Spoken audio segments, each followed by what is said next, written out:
കത്തോലിക്ക കോൺഗ്രസിന്റെ താമരശ്ശേരി രൂപത ഡയറക്ടറായ സബിനച്ചൻ ഇപ്പോൾ നമ്മുടെ ഒപ്പം ചേരുകയാണ്. എന്നോട് കൂടെയുള്ളത് താമരശ്ശേരി രൂപതയിൽ നിന്നുള്ള ഫൊറോനയിൽ നിന്നുള്ള അംഗങ്ങളാണ് ഈ ഒരു സമരത്തിൽ പങ്കെടുക്കുന്നത്. അച്ഛാ, എങ്ങനെയാണ് ഈ ഒരു സാമുദായിക ശാക്തീകരണ വർഷത്തിൽ കത്തോലിക്ക കോൺഗ്രസിന്റെ നേതൃത്വത്തിൽ ഇത്ര വലിയൊരു മഹാറാലി ഈ ഒരു കണ്ണൂർ പോലീസ് മൈതാനിയെ ചുറ്റെത്തുമ്പോൾ എങ്ങനെയാണ് അതിനച്ഛൻ നോക്കിക്കാണുന്നത്? ഇത് ഒരു ചരിത്ര നിമിഷമായിട്ട് തന്നെ വിലയിരുത്തപ്പെടേണ്ടതാണ്.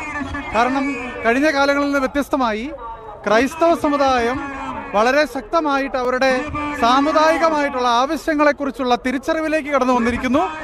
ഇത് ഇനി ഒരു ശക്തമായിട്ടുള്ള ഐക്യത്തിലേക്ക്, ഒരു രാഷ്ട്രീയമായിട്ടുള്ള ഒരു ഐക്യത്തിലേക്ക് തന്നെ ഈ സമുദായത്തെ കൊണ്ടുപോകും എന്നുള്ളതിന്റെ ഏറ്റവും വലിയ തെളിവാണ് ഇവിടെ ഈ തലശ്ശേരിയിൽ കേരളത്തിന്റെ ഇങ്ങേ അറ്റത്ത് നടത്തപ്പെടുന്ന ഈ ഒരു വലിയ സമ്മേളനം എന്നുള്ളതാണ് പറയാനുള്ളത്.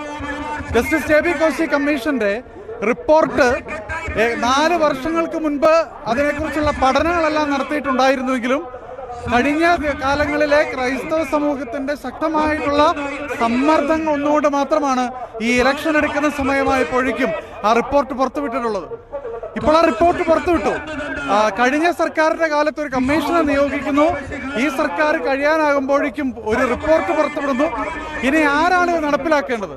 ക്രൈസ്തവ സമുദായം ചോദിക്കുന്ന ഒരു വലിയ ചോദ്യമാണ്. ഇത് നടപ്പിലാക്കാൻ ആർജവമുള്ള രാഷ്ട്രീയ നേതൃത്വം ഈ കേരളത്തിലുണ്ടോ എന്നുള്ളതാണ് ഞങ്ങൾക്ക് ചോദിക്കാനുള്ള പ്രധാനപ്പെട്ട ചോദ്യം.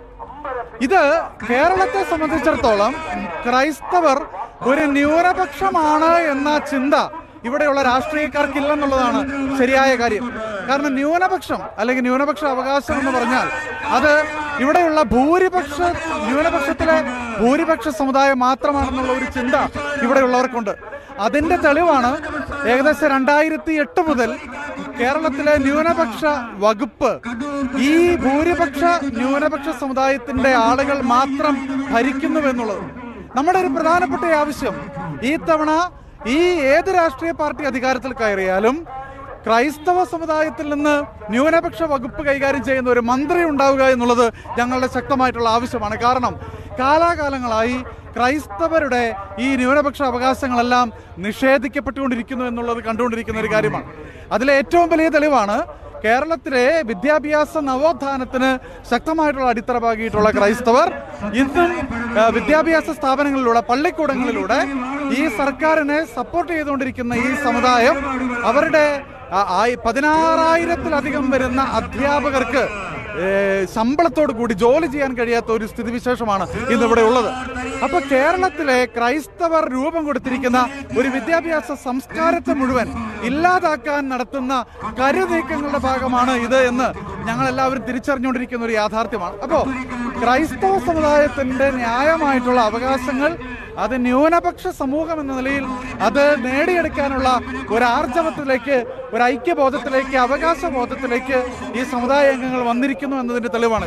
തീർച്ചയായിട്ടും ഈ ഒരു തലശ്ശേരി അതിരൂപതയിൽ വെച്ച് ഇത്തരത്തിൽ വലിയൊരു മഹാറാലി നടത്തുമ്പോൾ നമുക്കറിയാം ഈ ഒരു കണ്ണൂർ മേഖലയിലല്ല തലശ്ശേരി അതിരൂപതയുടെ ശക്തി കേന്ദ്രം.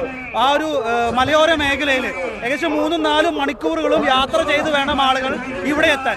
അത്തരത്തിലൊരു സ്ഥിതിവിശേഷമുള്ള സ്ഥിതിക്ക് ഈ ഒരു നട്ടുച്ച വെയിലത്ത് 2 മണി സമയത്ത് ഈ ചൂട് സഹിച്ച് ഇത്രത്തോളം സമുദായ അംഗങ്ങൾ ഈ ഒരു കണ്ണൂരിൽ എത്തിച്ചേർന്നുണ്ടെങ്കിൽ തീർച്ചയായിട്ടും ഈ ഒരു തെരഞ്ഞെടുപ്പ് അടുക്കുന്ന ഈ ഒരു വേളയിൽ ഒരു ശക്തമായ മുന്നറിയിപ്പ് രാഷ്ട്രീയ പാർട്ടികൾക്ക് സീറോ മലബാർ സമുദായം നൽകുകയല്ലേ? തീർച്ചയായും ഈ കേരളത്തിലെ ക്രൈസ്തവർ, പ്രത്യേകിച്ച് ഈ സുറിയാനി ക്രിസ്ത്യാനികളുടെ ഒരു പാരമ്പര്യം എന്ന് പറയുന്നത് മണ്ണിൽ പണിയെടുക്കുന്നവരുടെ പാരമ്പര്യമാണ്. മണ്ണിനോടും മലമ്പനിയോടും കാട്ടുപന്നിയോടും ഏറ്റുമുട്ടിയ ഒരു ആർജവമുള്ള ഒരു സംസ്കാരമുണ്ട് ഈ സമുദായത്തിന്. അപ്പോ എന്നൊക്കെ ഈ സമുദായ അംഗങ്ങൾ അവരുടെ അവകാശങ്ങൾക്ക് വേണ്ടി തെരുവിലിറങ്ങിയിട്ടുണ്ടോ അവിടെയൊക്കെ സർക്കാരുകൾക്ക് അവരുടെ മുൻപിൽ മുട്ടുമടക്കേണ്ട വന്നിട്ടുണ്ട് എന്നുള്ളതാണ് ചരിത്രം. അപ്പോൾ അതുകൊണ്ട് ഇനി അങ്ങോട്ടേക്ക് ഈ സമുദായത്തെ ഇങ്ങനെ രാഷ്ട്രീയ പ്രസ്ഥാനങ്ങളുടെ പേര് പറഞ്ഞ് ചിതറിക്കാൻ കഴിയില്ല.